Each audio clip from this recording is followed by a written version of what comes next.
Dr. Sarah Chen had been studying the wildlife on Kepler 442b for 3 months when she first encountered the Vorthak. The massive predator stood nearly 8 feet tall, its obsidian scales gleaming in the alien sun.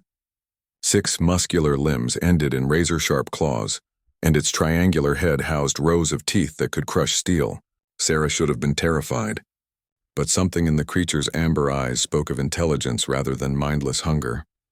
The Vorthak had been watching her research station for weeks, always keeping its distance. Sarah noticed it would appear at dawn and dusk, studying her movements with the patience of a skilled hunter. She named it Shadow, though she suspected it understood far more than any Earth predator ever could.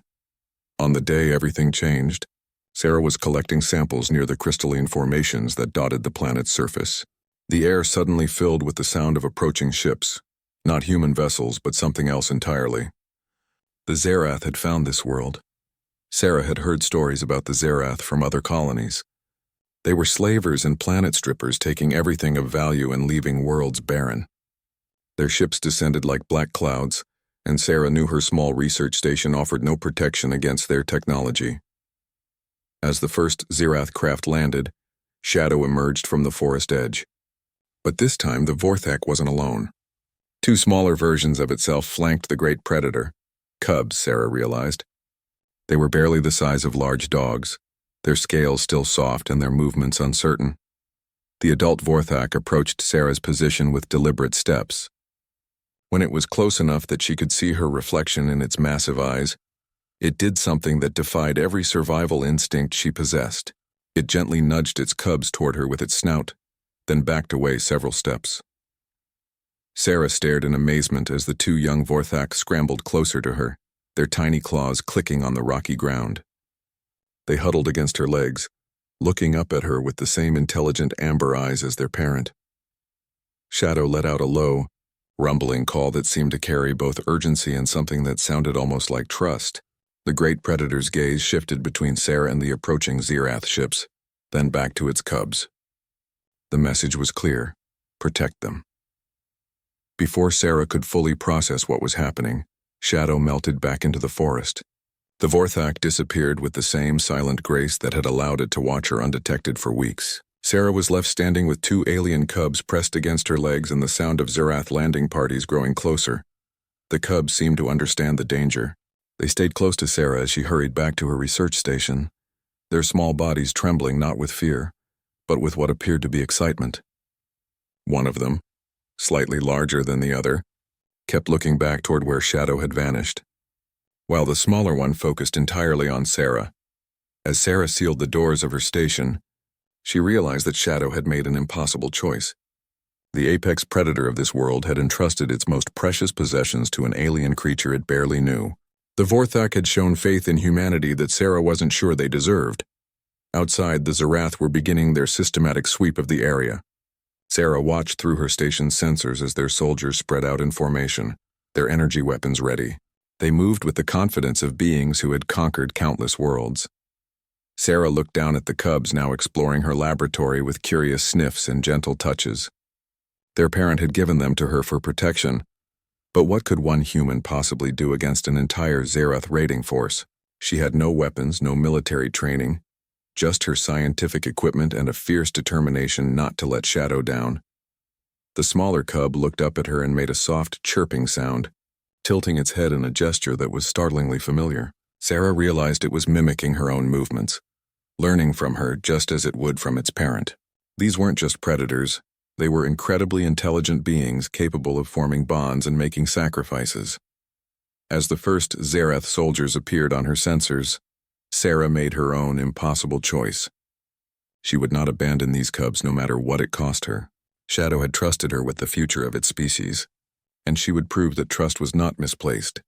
The sound of energy weapons charging outside told her that her chance to prove herself was about to begin. The Zerath soldiers surrounded Sarah's research station within minutes. Through her external cameras, she watched them move with military precision, their reptilian features hidden behind dark combat visors. Their leader, distinguished by crimson markings on his armor, approached her door and activated a translation device. Human researcher, his voice crackled through her communication system, cold and mechanical. You will surrender yourself and any valuable specimens for processing. Resistance will result in immediate termination. Sarah's hands trembled as she looked down at the two Vorthak cubs pressed against her legs. The larger one had positioned itself between her and the door, despite being no bigger than a medium-sized dog. Its amber eyes held a determination that reminded her achingly of Shadow. "I'm just a scientist," Sarah replied, trying to keep her voice steady. "I don't have anything you'd want." The Zerath leader's laugh was like grinding metal. "All organic specimens have value, human. Your research on local wildlife will supplement our biological databases. Open your facility or we will open it for you."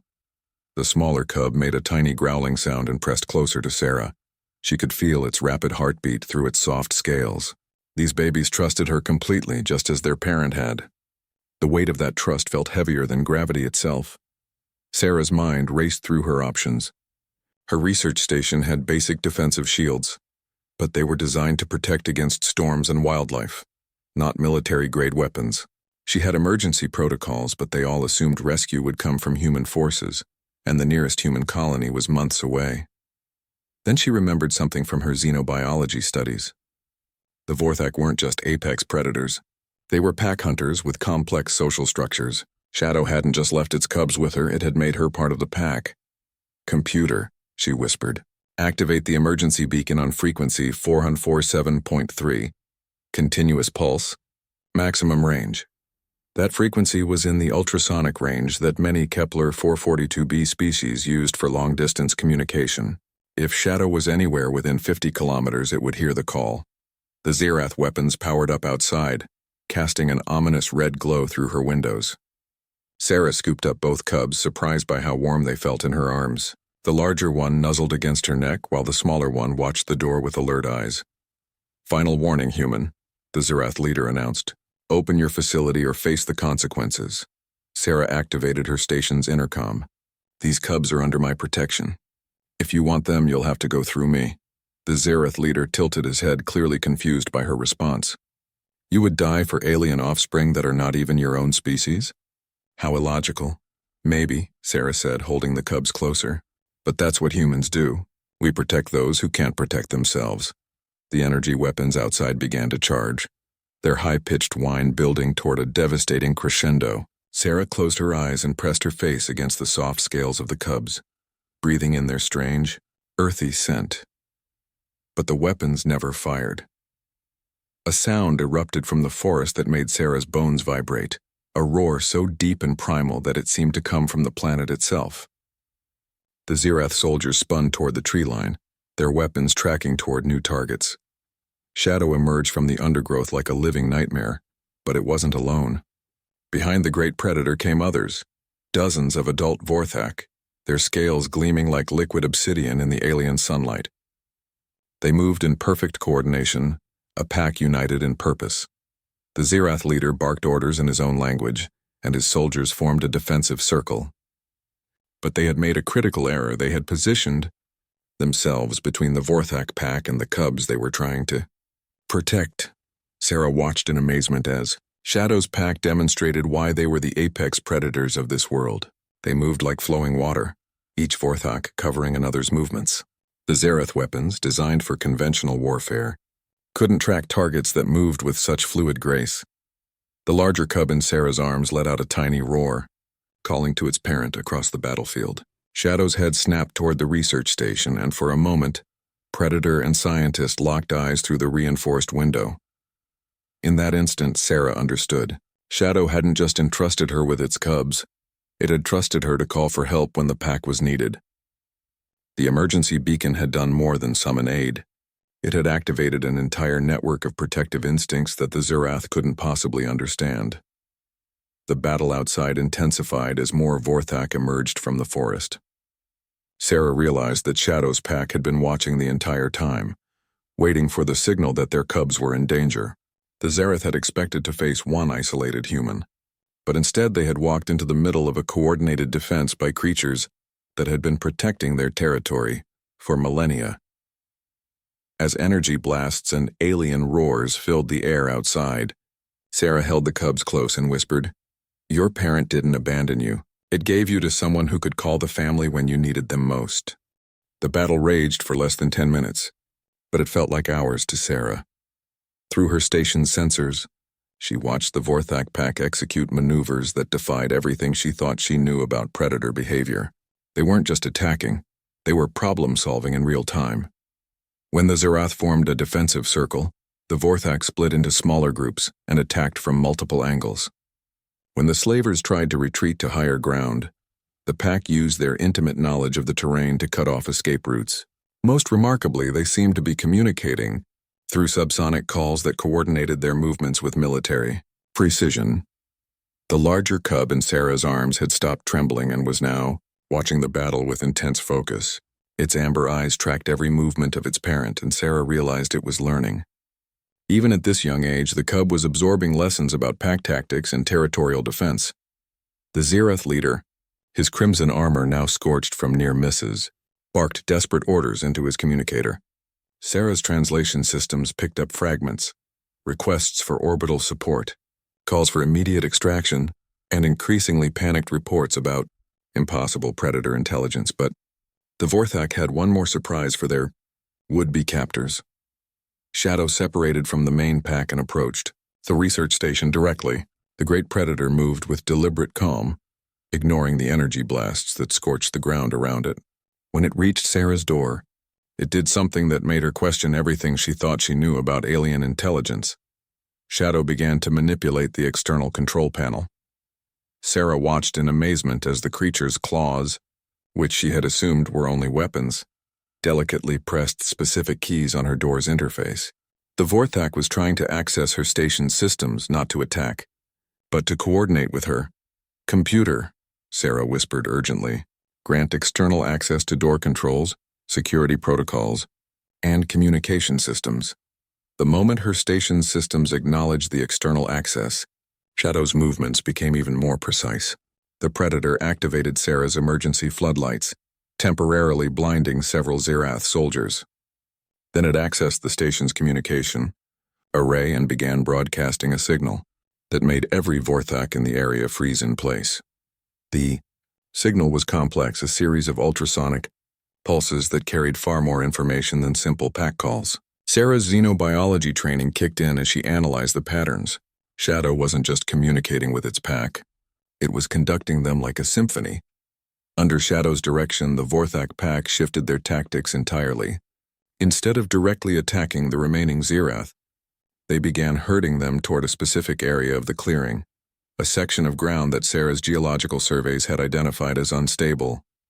The Zerath leader, perhaps recognizing the tactical shift, tried to rally his soldiers for a final push toward the research station, but it was too late. Shadow's coordination had turned the pack from a group of individual predators into a single, thinking entity with dozens of bodies. The ground beneath the Zerath position suddenly gave way as the unstable crystalline formations collapsed under the vibrations of the battle. Most of the slavers managed to scramble to safety, but their heavy weapons and transport equipment disappeared into the newly formed sinkhole. Shadow's tactical genius became clear. The Vorthak hadn't been trying to kill the Zerath. They had been disabling their ability to strip mine the planet. Without their equipment, the slavers were just stranded soldiers on a hostile world. The Zerath leader, his armor now dusty and his pride clearly wounded, activated his personal communicator one final time. Sarah's translation systems caught his words. "Mission aborted. Local fauna displays unacceptable resistance levels. Recommend planetary quarantine status." As the Zerath began their retreat toward their remaining functional ship, Shadow approached Sarah's door again.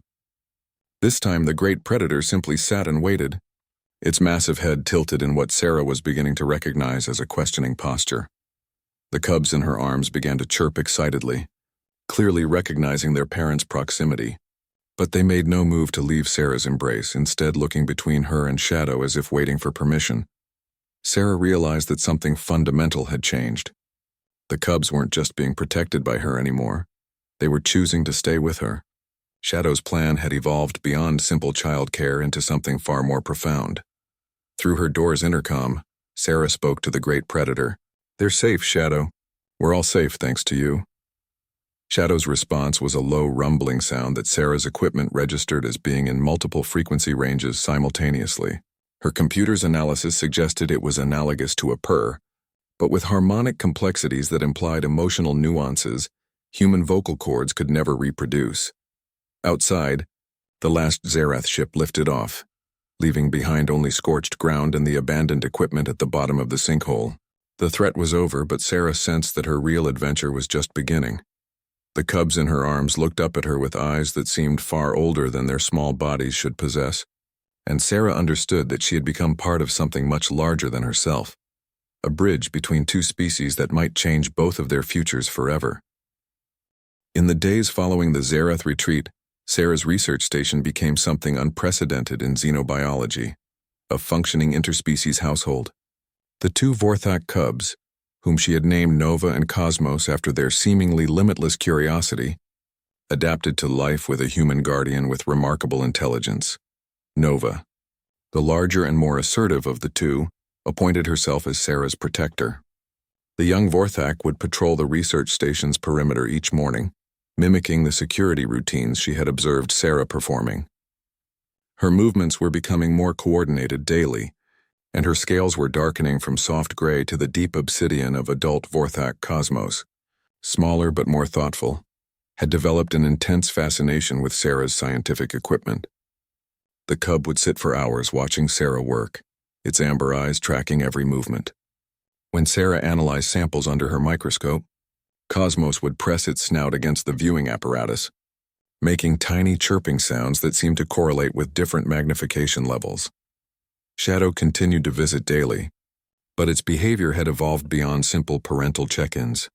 The great predator would arrive each morning carrying objects in its massive jaws, crystalline formations, unusual plants, even metallic fragments that didn't match any known geology of Kepler 442b. It would place these items near Sarah's station and then retreat to watch her examine them. Sarah began to understand that Shadow was teaching her about its world, sharing knowledge that might take human scientists decades to discover on their own. Each gift revealed new aspects of the planet's ecosystem, many of which challenged fundamental assumptions about how life could evolve. The metallic fragments were particularly puzzling until Sarah realized they weren't natural at all. They were artifacts from previous civilizations, evidence that Kepler 442b had been home to intelligent species long before humans arrived. Shadow wasn't just sharing current knowledge, it was revealing the planet's ancient history. As the weeks passed, Sarah documented extraordinary developments in the cub's growth and behavior. Nova had begun vocalizing in patterns that matched Sarah's speech rhythms, while Cosmos had learned to operate several pieces of scientific equipment. Both cubs demonstrated problem-solving abilities that rivaled those of adult humans. The breakthrough came when Cosmos accidentally activated Sarah's quantum computer while investigating its blinking lights.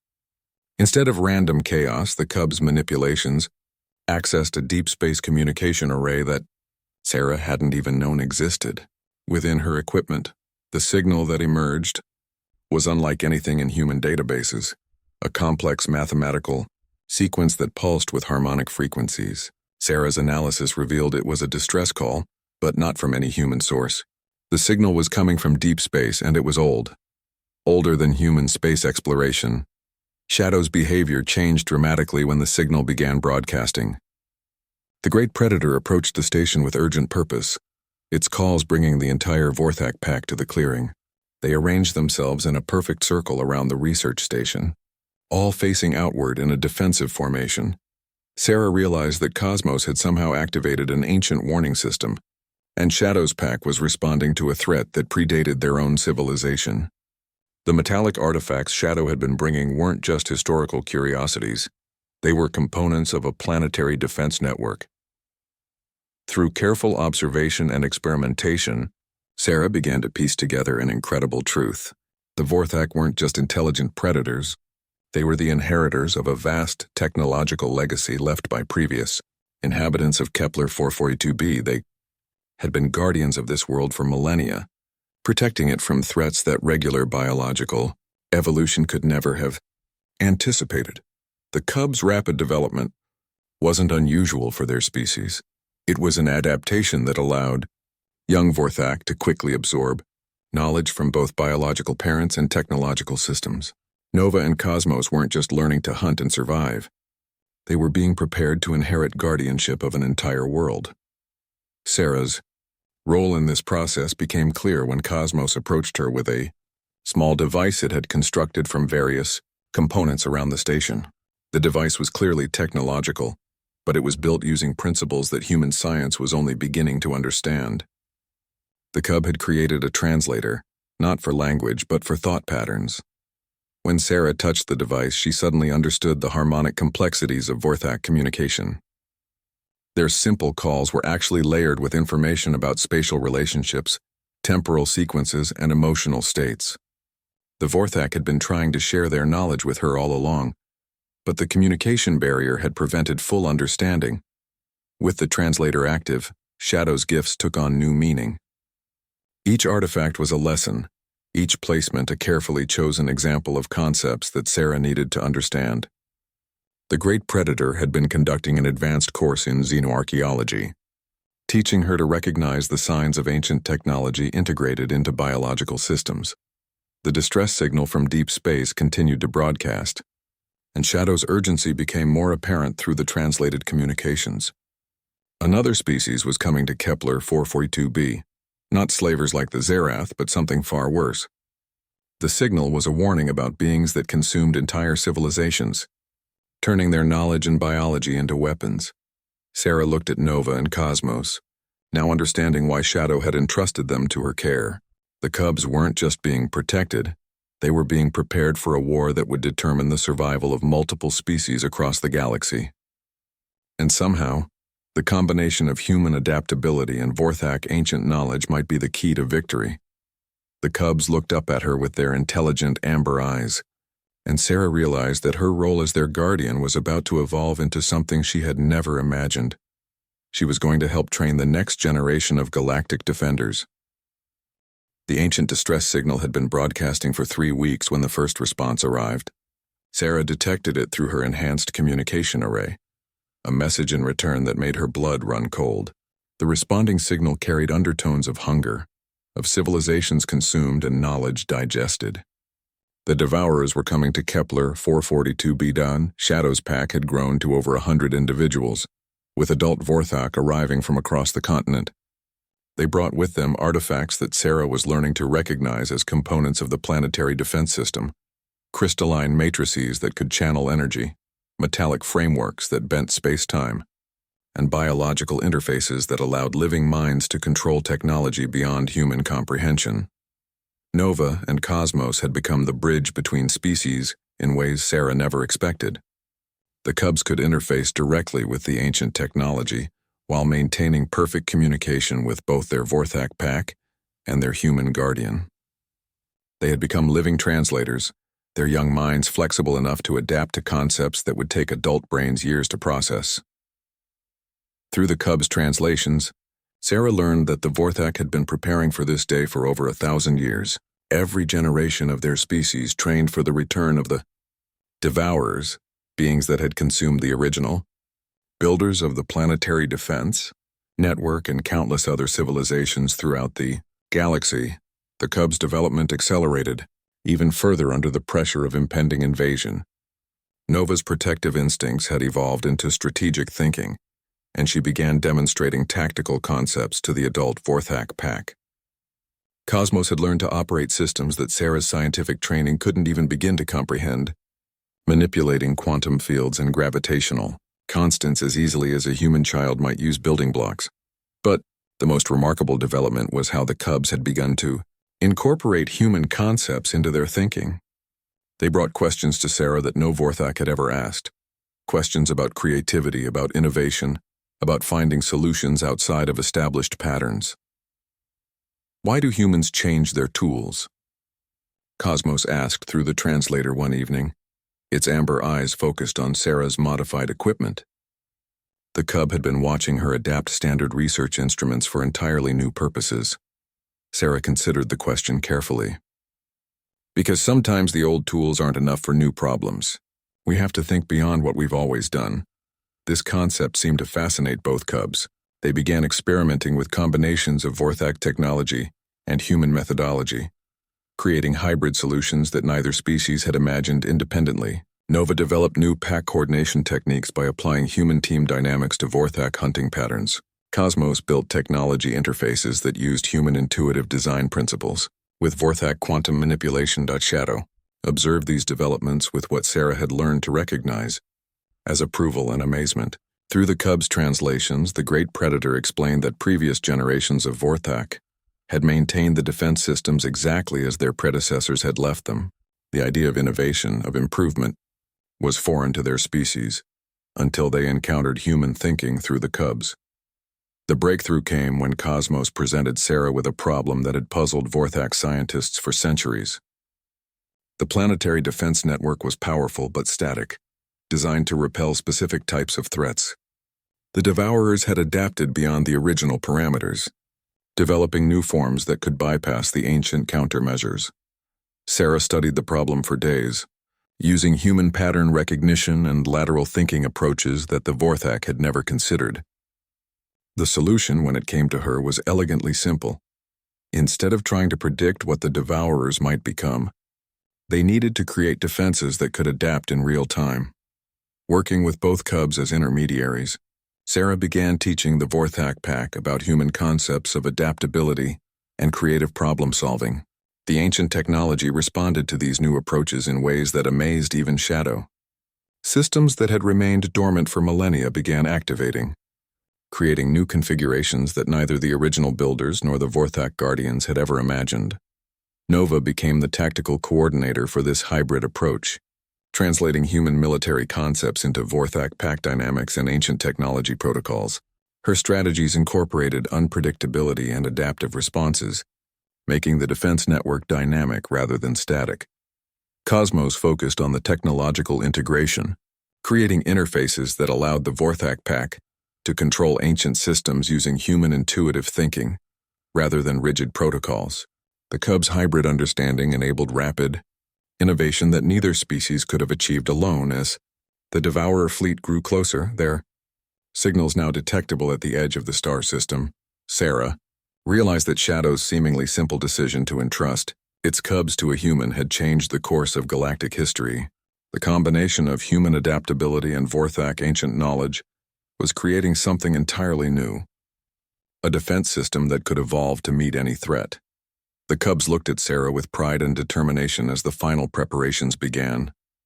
They had grown from helpless babies into the bridge between two species, and their hybrid thinking would soon be tested against an enemy that had consumed civilizations across the galaxy. Sarah held both Cubs close as the first Devourer ships entered the outer system, their dark forms blocking out the light of distant stars. The battle for Kepler 442b would determine whether the galaxy's greatest threat could finally be stopped, and whether the unprecedented alliance between human creativity and Vorthak wisdom would prove strong enough to protect not just one world, but countless others that remained in the Devourer's path. The Devourer fleet arrived at Kepler 442b like a cancer spreading across the starfield. Sarah watched through the enhanced sensors as dozens of biomechanical ships arranged themselves in attack formation, their hulls pulsing with the absorbed essence of conquered civilizations. Each vessel was unique, incorporating technologies and biological systems from species that no longer existed. The planetary defense network responded to the invasion with systems that hadn't been active for millennia.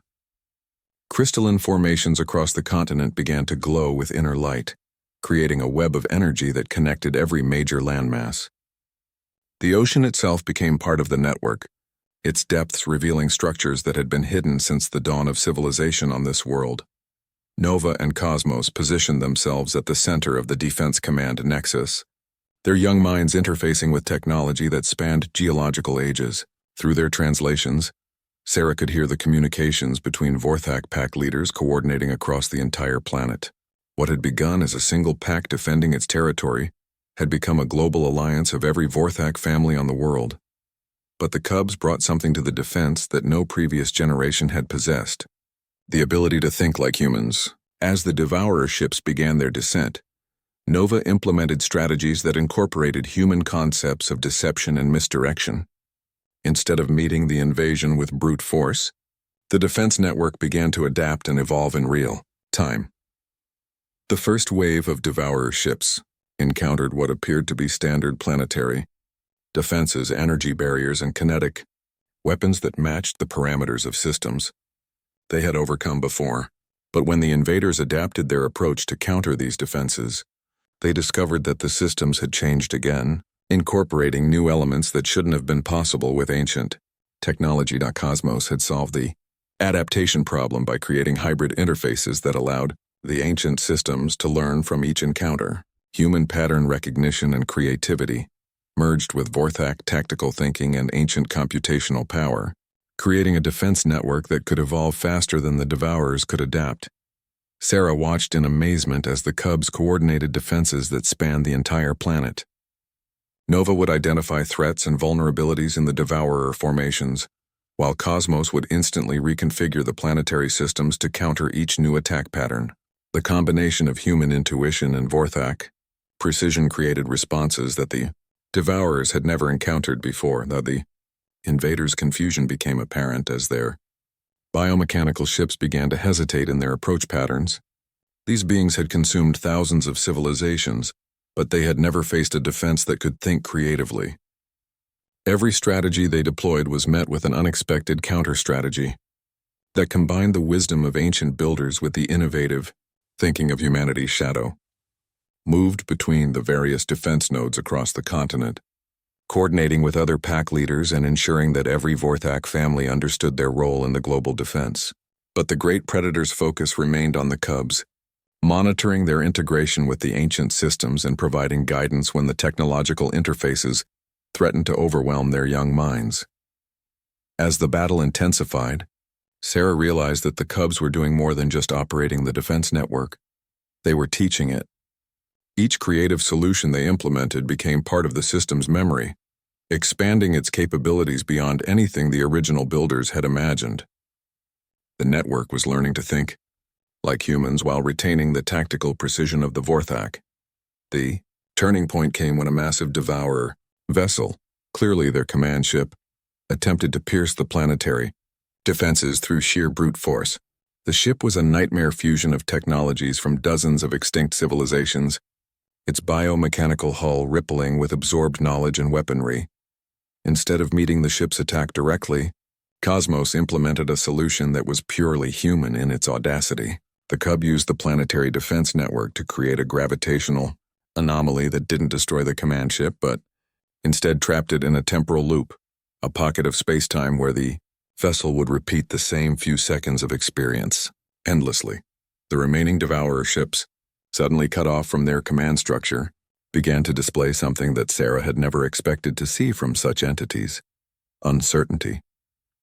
These beings were accustomed to overwhelming resistance through superior numbers and absorbed technologies, but they had no protocols for dealing with defenses that could think creatively. Nova seized this moment of uncertainty to implement the final phase of their hybrid strategy. Instead of simply defending, the planetary network began to project beyond the atmosphere, creating energy patterns that interfered with the Devourer ship's biological systems. But these weren't destructive attacks, they were teaching signals, patterns of information that began to reverse the consumption process. Sarah watched in wonder as the biomechanical ships began to change, their absorbed technologies separating and reforming into original configurations. The Cubs had found a way to not just defeat the Devourers, but to free the civilizations they had consumed, restoring knowledge and biological patterns that had been thought lost forever. The Devourer fleet, faced with the complete reversal of their fundamental nature, began to retreat from the system, but they left behind something unprecedented: dozens of small vessels containing the restored essences of extinct civilizations, species that had been given a second chance at existence through the innovative thinking of two young Vorthak Cubs and their human guardian. As the last Devourer ship disappeared into hyperspace, Nova and Cosmos disconnected from the ancient systems and ran to Sarah, their amber eyes bright with exhaustion and triumph. They had not only saved their world, they had created a new model for how species could work together to overcome seemingly impossible challenges. Shadow approached the trio with a sound that Sarah's translator interpreted as the deepest possible expression of pride and gratitude. The great predator had entrusted its cubs to a human, And in return, those cubs had helped save not just Kepler 442b, but potentially every threatened civilization in the galaxy. 6 months after the Devourer retreat, Kepler 442b had become the most remarkable world in known space. The restored civilizations from the liberation vessels had chosen to establish a new colony on the planet, creating the first truly multi-species society in galactic history. Under the guidance of the Vorthak Guardians and their human-influenced defense network, dozens of extinct species were learning to live again. Sarah's research station had expanded into a sprawling complex that served as both scientific facility and diplomatic center. Nova and Cosmos, now approaching their adult size, had become the official ambassadors between humanity and the growing Galactic Alliance. Their unique understanding of both creative human thinking and ancient Vorthak wisdom made them ideal mediators for the countless challenges of interspecies cooperation. The Cubs' development had stabilized into something unprecedented in Vorthak history. They retained the pack loyalty and tactical thinking of their species, while incorporating human concepts of innovation and individual expression. Nova had become a master strategist who could coordinate defense networks across multiple star systems, while Cosmos had emerged as a technological innovator, whose hybrid devices were revolutionizing interspecies communication throughout the galaxy. Shadow remained the senior guardian of Kepler 442b, but its role had evolved far beyond protecting a single world. The Great Predator now served as the template for a new kind of galactic peacekeeping force, Vorthak, Guardians working alongside human crews to establish defense networks on threatened worlds throughout the galaxy. The most remarkable development was how other species had begun to adapt the hybrid model that Nova and Cosmos represented. Young members of newly restored civilizations were being paired with human mentors and Vorthak Guardians, creating multi-species teams that